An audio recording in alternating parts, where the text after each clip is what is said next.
প্রকৃত অপরাধী আসলে কয়জন ধরা পড়েছে এই কথা উনি বলে থাকলেও এটা যে যৌক্তিক না উনি নিজেও এটা ধারণা করতে পারেন, কারণ উনিই বলেছেন যে অবৈধ অস্ত্র উদ্ধার করতে পারেন নাই। এত অবৈধ অস্ত্র বাজারেও ছিল বলে আমরা শুনি নাই।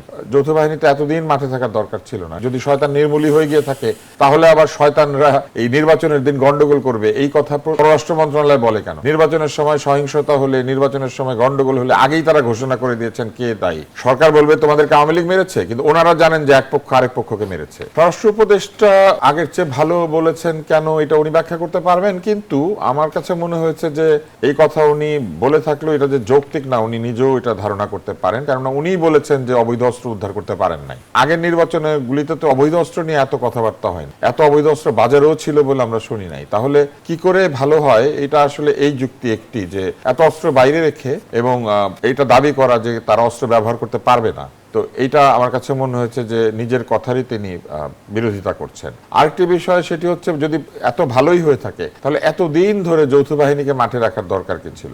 যৌথ বাহিনীতে এতদিন মাঠে থাকার দরকার ছিল না। আমরা সাধারণত দেখেছি নির্বাচনের আগে সেনাবাহিনী মোতায়েন হয়, নির্বাচনের আগে অন্যান্য সব বাহিনী এসে এই যে ডেভিল হান ফেজ 2 করা হয়েছে। প্রকৃত অপরাধী আসলে কয়জন ধরা পড়েছে এটারও কিন্তু কোনো নমুনা দেখা যায় না। তাহলে কি শয়তান নির্মূল হয়ে গিয়েছে? এটাও কিন্তু তিনি বলেন নাই। যদি শয়তান নির্মূলই হয়ে গিয়ে থাকে তাহলে আবার শয়তানরা এই নির্বাচনের দিন গন্ডগোল করবে এই কথা পররাষ্ট্র মন্ত্রণালয় বলে কেন যে নির্বাচনে যদি কোনো গন্ডগোল হয় তার জন্য আওয়ামী লীগ দায়ী। এই যে একটু আগে আপনি যে ঘটনাটা বললেন এটার জন্য কি আওয়ামী লীগ দায়ী? এই ঘটনা কে ঘটাচ্ছে? তাহলে নির্বাচনের সময় সহিংসতা হলে, নির্বাচনের সময় গন্ডগোল হলে আগেই তারা ঘোষণা করে দিয়েছেন কে দায়ী। তদন্ত ছাড়া, অপরাধ সংগঠিত হওয়া ছাড়াই আপনি দায়ী ব্যক্তিকে এটা আগেই বলতে পারেন? ফলে এইসব কথা বা এই ধরনের মন্তব্যের কারণেই বরং এক ধরনের সংশয়, শঙ্কা এবং পরিস্থিতির যে লেভেল প্লেইং ফিল্ড নাই এটা তৈরি হচ্ছে। কেননা আপনি মজার ব্যাপার চিন্তা করেন, ধরেন যারা নির্বাচনে আছেন তারা মারামারি করলেন, কিন্তু সরকারের পক্ষ বলেছে যে মারামারির জন্য আওয়ামী লীগ দায়ী। তাহলে এই দুই দলের জন্যই তো এটা লেভেল প্লেইং ফিল্ড হলো না, কারণ তারা কোথাও গিয়ে সুবিচার পাবেন না।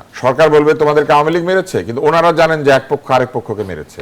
এই অবস্থাটা তৈরি হতে দেওয়াটা ঠিক হচ্ছে না। সুবিচার নিশ্চিত করা এটা জুলাই সনদের একটা প্রধান দাবি। ইনসাফ বলেছেন তারা। ইনসাফ শব্দের অর্থ তো সুবিচার, কিন্তু সুবিচার নির্ধারিত করার জন্য যেসব কাজ করা দরকার আমাদের এই অন্তর্বর্তী সরকার কিন্তু সেই কাজগুলির থেকে অনেক দূরে রয়েছেন।